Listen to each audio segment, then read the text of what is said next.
Hello guys, ನಮಸ್ಕಾರ. Business part video 2ಗೆ ಸ್ವಾಗತ.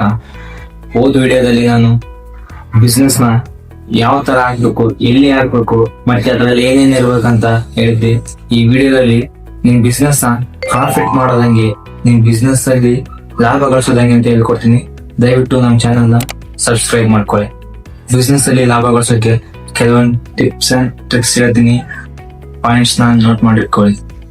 ಮೊದಲನೇ ಪಾಯಿಂಟ್ ಬಂದ್ಬಿಟ್ಟು, ನೀವು ಬಿಸ್ನೆಸ್ ಅಲ್ಲಿ ಕಾಂಬೋ ಆಫರ್ ನ ಮಾಡ್ಬೇಕಾಗತ್ತೆ.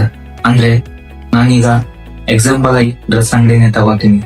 ನೀವು ಒಂದು ಪೇರ್ ಡ್ರೆಸ್ ನ 1000 ರೂಪಾಯಿಗೂ ಇಂತಿಷ್ಟಂತ ರೇಟ್ ಮಾಡ್ತಿದ್ರೆ, ಅದೇ 2 ಜೋಡಿ ಡ್ರೆಸ್ ನ ಸ್ವಲ್ಪ ಡಿಸ್ಕೌಂಟ್ ಹಾಕಿ ನಿಮ್ಗೆ ಲಾಭ ಆಗೋ ತರ ಡಿಸ್ಕೌಂಟ್ ಆಗಿ ಮಾಡ್ಬೇಕಾಗುತ್ತೆ. ಹಂಗಾದ್ರೆ ಕಸ್ಟಮರ್ಸ್ ಕಮ್ಮಿ ರೇಟ್ ಅಲ್ಲಿ ಕ್ವಾಂಟಿಟಿ ಮತ್ತು ಕ್ವಾಲಿಟಿ ಡ್ರೆಸ್ ನ ಕೊಡ್ತಿದ್ದಾರೆ ಅಂತ ಅವ್ರಿಗೆ ಥಿಂಕ್ ಬಂದು ನಿಮ್ ಕಡೆ ಒಲವು ಜಾಸ್ತಿ ಆಗುತ್ತೆ, ನಿಮ್ ಶಾಪ್ ಕಡೆ ಗಮನ ಕೊಡ್ತಾರೆ. ಸೆಕೆಂಡ್ ಪಾಯಿಂಟ್ ಬಂದ್ಬಿಟ್ಟು, ನೀವು ಕಾಂಬೋ ಆಫರ್ ಜೊತೆ ಪ್ಲಸ್ ಯಾವ್ದಾದ್ರು ಒಂದು ಗಿಫ್ಟ್ ನ ಹ್ಯಾಡ್ ಮಾಡಿ ಕೊಡಬೇಕಾಗುತ್ತೆ. ಪೇರ್ ಡ್ರೆಸ್ ನ ಸೇಲ್ ಮಾಡ್ಬೇಕಂದ್ರೆ ಒಂದ್ ಪೇರ್ ಡ್ರೆಸ್ ನಾರ್ಮಲ್ ಆಗಿ ಅವರು ಸೇಲ್ ಮಾಡ್ತಿರ್ತಾರೆ. ಬಟ್ ನೀವು ಒಂದ್ ಪೇರ್ ಡ್ರೆಸ್ ಜೊತೆ ಒಂದ್ ಗಿಫ್ಟ್ ಕೊಟ್ರೆ ಎಲ್ಲಾ ಗ್ರಾಹಕರು ಏನೋ ಗಿಫ್ಟ್ ಇದೆ ಅಂತ ಅನ್ಕೊಂಡು ನಿಮ್ ಅಂಗಡಿ ಕಡೆ ಒಲವು ತೋರ್ತಾರೆ. ಅಂಡ್ ಥರ್ಡ್ ಪಾಯಿಂಟ್ ಬಂದ್ಬಿಟ್ಟು, ನೀವು ಸೇಲ್ ಮಾಡ್ಬೇಕಾದ್ರೆ, ನೀವು ಯಾವುದೇ ಒಂದು ಪ್ರಾಡಕ್ಟ್ ನ ಸೇಲ್ ಮಾಡ್ಬೇಕಾದ್ರೆ ಅದ್ರ ಜೊತೆಗೆ ಡಿಸ್ಕೌಂಟ್ ಅಂತ ಇಡಬೇಕಾಗುತ್ತೆ. ಈಗ ಲೋ ಲೆವೆಲ್ ರೇಟ್ಗೆ ಒಂದು 10% ಡಿಸ್ಕೌಂಟ್ ಇಟ್ಟರೆ ಸಾಕು. ಅಂದ್ರೆ ನೀವು ಒಂದು ನಾರ್ಮಲ್ ಆಗಿರೋ ಪ್ರಾಡಕ್ಟ್ ನ ಜಸ್ಟ್ 500 ರೂಪಾಯಿ ಸೇಲ್ ಮಾಡ್ಬೇಕಾಗಿರುತ್ತೆ. ಅದು 500 ರೂಪಾಯಿದಲ್ಲಿ 10% ಡಿಸ್ಕೌಂಟ್ ಅಂತ ಇಡಬಹುದು. 5+5 ಅಂತ ಇಟ್ರೆ ನಿಮ್ಗೆ 1% ಲಾಭ ಆಗುತ್ತೆ. ಅದೇ ರೀತಿಯಾಗಿ ಈಗ ದೊಡ್ಡದು ಪ್ರಾಡಕ್ಟ್ ನ ಯಾವ್ದಾರ ಸೇಲ್ ಮಾಡ್ಬೇಕಾಗಿದ್ರೆ 25% ಡಿಸ್ಕೌಂಟ್ ಅಂತ ನೀವು ಮಾಡೇನಿದೆ ಆ ತರ ಮಾಡಬೇಡಿ. ಆ ತರ ಮಾಡಿದ್ರೆ ನಿಮ್ಗೆ ಲಾಸ್.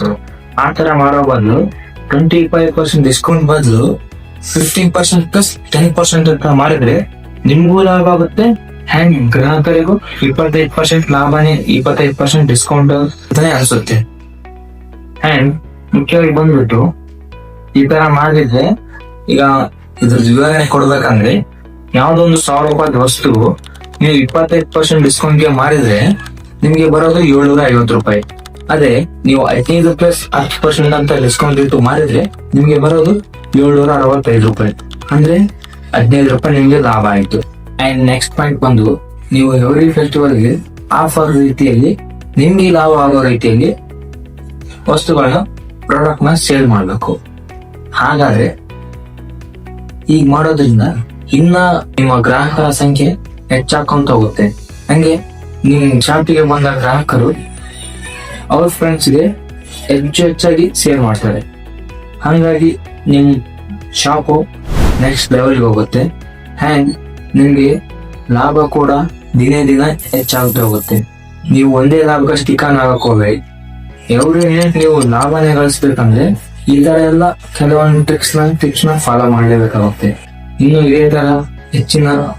ಇದೇ ತರ ಬಿಸ್ನೆಸ್ ಬಗ್ಗೆ ಐಡಿಯಾ ಬೇಕಂದ್ರೆ ಚಾನೆಲ್ ನ ಸಬ್ಸ್ಕ್ರೈಬ್ ಮಾಡ್ಕೊಳ್ಳಿ.